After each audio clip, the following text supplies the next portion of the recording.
Right, here's where we start for you on all angles this hour. Residents of Gauteng were left shaking this morning after a tremor hit the province. The shock waves were felt in parts of Johannesburg and even parts of Pretoria. Let's go to eNCA reporter Slindelo Masikane. She's on this story and she joins us now live from the East Rand, I believe, which is where the tremor hit the most. But you've also been tracking the story since this morning. What do we know about this tremor, the magnitude, etc.? So, of course, we know at around 2:38 in the early hours of this morning that a earthquake was recorded and felt here in the East Rand area, but we know it's not the only area that's been affected. We know that this earthquake was felt as far as Pretoria, Midrand, even people in the central of Johannesburg are also feeling this particular quake. Now, we know that at this point, fortunately, no lives have been lost. And of course, we know that there has been quite a number of structures that have been damaged. In fact, I'm standing outside a complex here in Boksburg. We're just awaiting some confirmation from the manager on whether or not we'll be able to go inside to take visuals of one of the buildings that was quite severely affected. One of the residents actually posting a picture on Twitter showing that some of the bricks had actually been destroyed. The part of the structure of one of the complex buildings had been destroyed. But let's just take a listen then to what we do know about the magnitude of this earthquake. Let's take a listen. Most of these seismic events, Faith, they are quite unique in their nature from one to another. We cannot, with definite certainty, confirm that there would be aftershocks or not. We've seen in the past from relatively larger earthquakes that they tend to generate some aftershocks. And this is mainly as a result of, underground stress buildup that could or could not get released. So I think, to be prudent at this point in time, we can probably anticipate some level of tremors that could follow this one, although it might not necessarily be the case. So, Slee, you say you're waiting outside a residential complex to be able to see what damages have been caused there. But as you just drove around Boksburg, for instance, any other damage to property that you saw? Only from the posts that we've been seeing online, Masiko, when you're driving around, you don't really see much of the damage. You'd have to go into people's homes, complexes such as these. I understand there's a bar at the Bedford View Center as well, which is where we're going to head. That's also been affected. The roof apparently collapsed, as well as some places actually in Leondale as well. But I'm actually now joined by one of the residents of this particular complex. We're at the Windmill Park, and Masiko, I've lost my comms to you, but I just want to bring in Usisi. Thank you so much for your time, Ma. Maybe give me a sense as to whether you were here, or what you know about the earthquake and the damage inside this particular residential complex. All right. Thank you so much, ma'am. We were not really here when the earthquake happened. We were at our own home, but my sister lives here, right? So we did experience the whole thing. It was really intense. So we came here to find that the building is totally destroyed, and now we are currently struggling because we can't remove the furniture from the inside of the house. The whole house is cracked.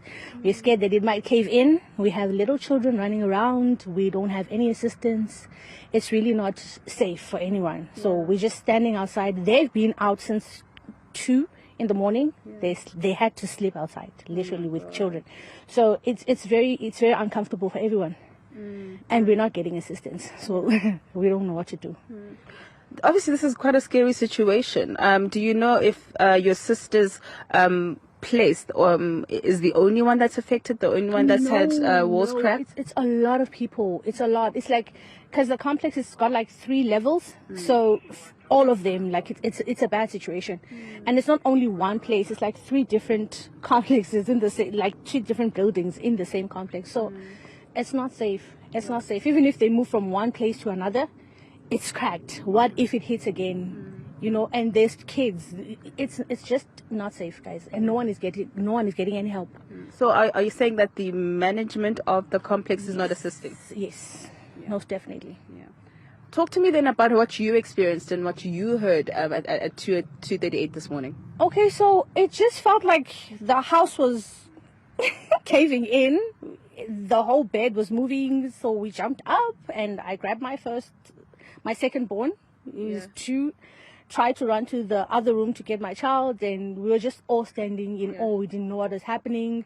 Car alarms were going off, dogs were barking. It was just crazy. Yeah. I mean, Armageddon. Yeah, Armageddon, right? Just talk to me about whether you're now concerned as to perhaps whether, you know, you are prepared for something like this if it happens again. I definitely am. I definitely am worried. I don't know what will happen. I'm not prepared. It's stressful, guys. It's stressful. We don't know if it's going to hit again. How hard is it going to hit? Are we safe? Are our kids safe? The concern is our children, because I don't know what I will do. Like, literally, it's a bad situation. So for now, it's a waiting game. You're saying that your sister's been basically out of a place to stay since about 2:30 this morning. 2:30 this morning. Since that time, we're still standing. We don't know what to do. We're scared to go move furniture, because what if it caves in on us, guys? Yeah. All right. Hopefully authorities are listening to this and can assist. I do see some more residents. I would like them to come, Masego, but you know, some people are camera shy.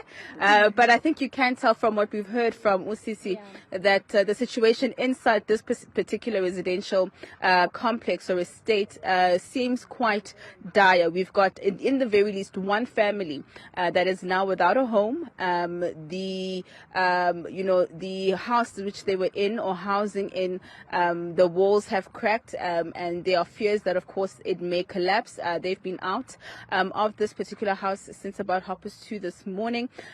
We had an opportunity to speak to Mr. William Dlabi from EMS Services. Let's just take a listen to what he had to say. The city of Ekurhuleni has experienced earth tremor as well. Basically, the entire city of Ekurhuleni, whereby Katlehong and Wetwalk, Brakpan, Boxbeck, and Bedford View are some of the things that I can mention that they were affected. However, we don't have major structural damages in all the areas that we have received some calls. So when we arrived at Bedford View Shopping Center this morning, we found one pub which was operational, and on inspection we found the ceiling that has collapsed. But fortunately, no casualties were recorded as a result of this tremor. And further on, we had to close up that operation for safety reasons, of course. And in the other areas across the city, Leondale area, yes, some individuals have experienced the broken glasses of the windows and even some mirrors inside the house, so even some perimeter walls.